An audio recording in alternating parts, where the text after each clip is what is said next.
Donnie and Dolly. The team is supported by ableauctions.ca. Closing your business? We can help. And King of Floors, your vinyl, laminate, and engineered flooring superstore.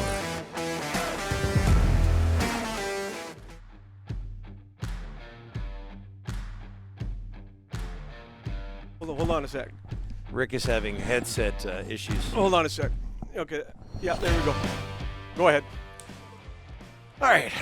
Just ahead of John Shannon, all of our guests, including John today, are sponsored by White Spot. Black truffle cheese and mushroom burger. Hey, yes. Try White Spot's new adventurous burger lineup. After all, burgers are kind of our thing.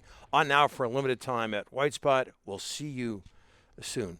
John is a broadcasting veteran. Legend. If he was in charge of the show, you would be in trouble. You weren't ready for the start of the segment. Yeah, but Stu came in during the break, and he was screwing around with my headset, and then it confused me. Okay. No one cares. What a shock. Okay.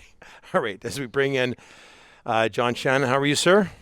I'm doing well. The only guy worse than Rick at being able to multitask is Friedman. Yes. Yes. Friedman will be on the phone, have his head in his computer, and then have his iPhone over to the side, and be looking everywhere but where he should be looking. So, but it comes naturally with both Rick and Elliot. Yeah, thank you for that. Elliot's done okay, and he's going to join us later. Hey, John, before we get into the NHL, I believe you tweeted about this, but the Women's World Hockey Championships canceled in Nova Scotia for a second straight year. Heartbreaking, really. How big of a blow is this to women's hockey?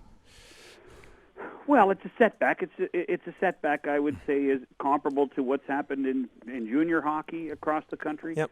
But what I do think there's a little bit of hope, Donnie. I think that the Federation and people within Hockey Canada and a few outside influences are going to try to make sure that the women do get their chance at having a women's championship. There was a little bit of a murmur last night that perhaps they could do it in Texas when they do just after they do the under-18s. I don't think that that's feasible.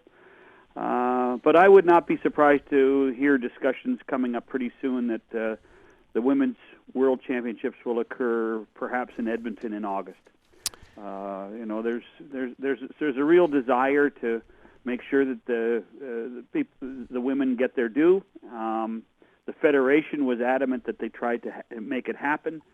This truly wasn't anybody within the hockey fraternity or sorority that decided it. This was really a decision by the province of Nova Scotia. I mean, to the point where there were discussions with Prince Edward Island. Could they move the whole tournament to PEI? But in the end, it was just more frugal to cancel it and get the Federation and Hockey Canada find a new venue. Well, all the best to everyone involved there. Hey, John, NHL. I don't think this story gets enough time. This maybe it's just me, but Vegas clinches a playoff spot. First NHL team to clinch a playoff spot.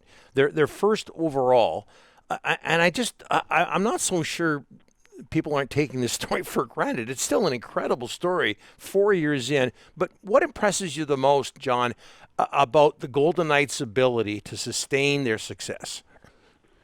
Well, quite frankly, if you look at the roster from year 1 to year 4, how it's changed. Mm-hmm. You know, Kelly and George have done a remarkable job in using every asset possible to try to improve their team.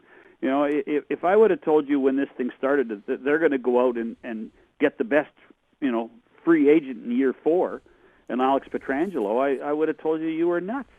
The fact that they were able to go and do they have the best goaltending tandem in hockey right now in Leonard and Fleury?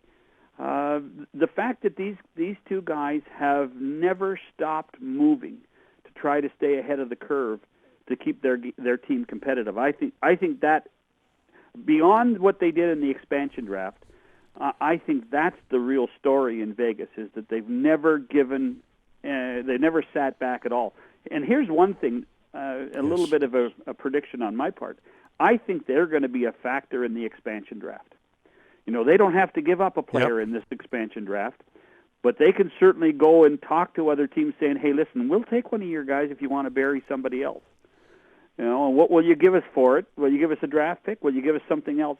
I would not be surprised to see Vegas play some sort of secondary role in Ron Francis's expansion draft coming up in the summer.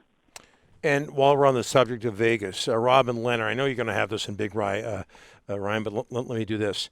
Robin Leonard makes some news yesterday complaining that he was told, players were told that if they got vaccinated, COVID protocols would be loosened. He says that hasn't been the case. Do you understand where he's coming from, John? I do.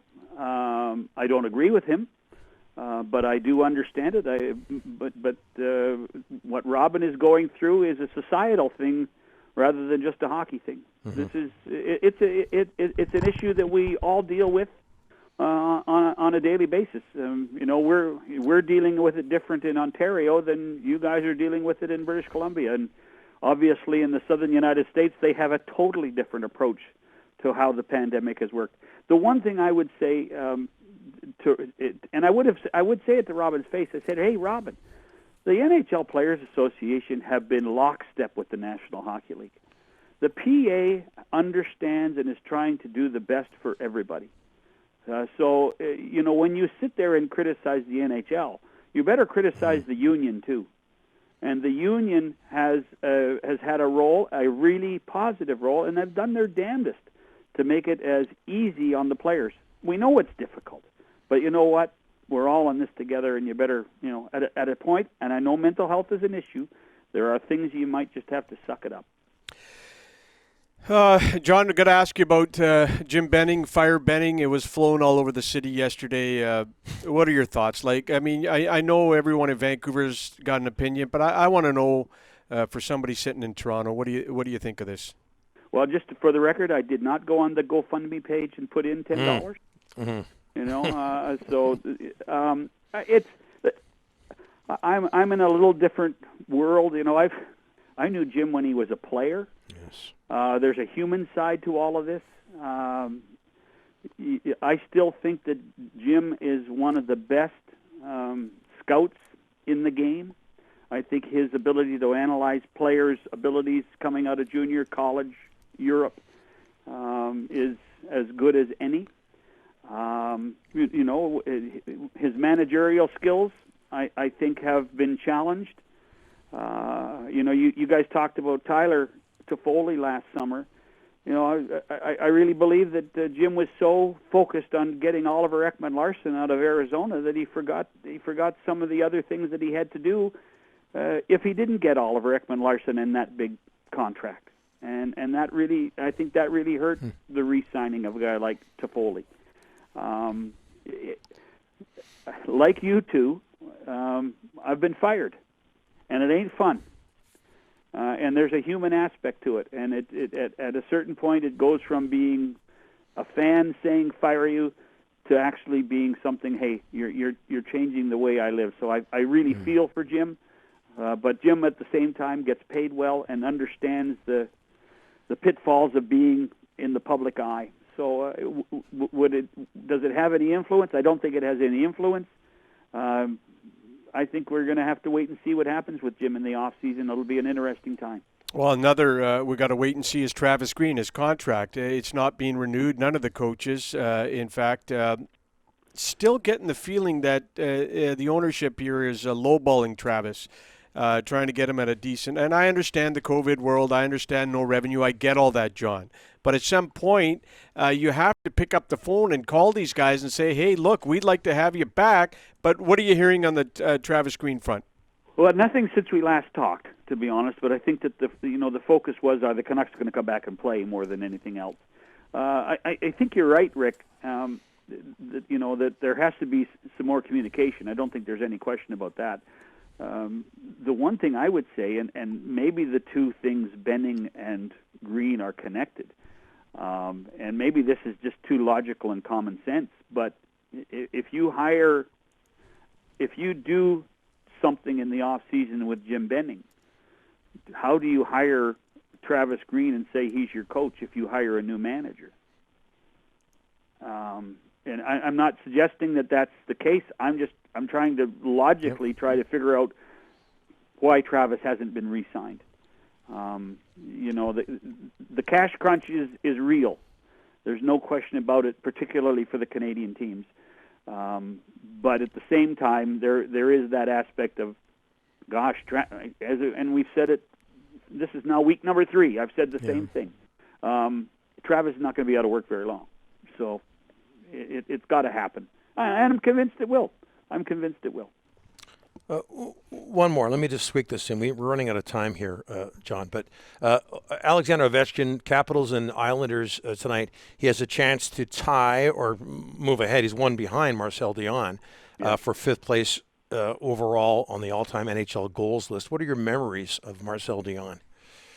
Oh well, listen, Smythe. The Smythe division, Donnie. I mean, there was anything better than the Triple Crown? No. And Marcel Dionne was the greatest hockey player never to get acclaimed in the National Hockey League. Mm-hmm. Played in 3 time zones away from the biggest markets in the game, and did so many things and before televising every game, did so many great things that nobody ever saw. Agreed. That line was something special. Oof. And not much playoff success, though, and that obviously hurts Marcel Dionne when it comes to people remembering what he did. But just look at the numbers. John, thanks so much for this. We'll talk to you next week. Hey, tell Friedman, if he's going to steal my time, he better get a better phone, okay?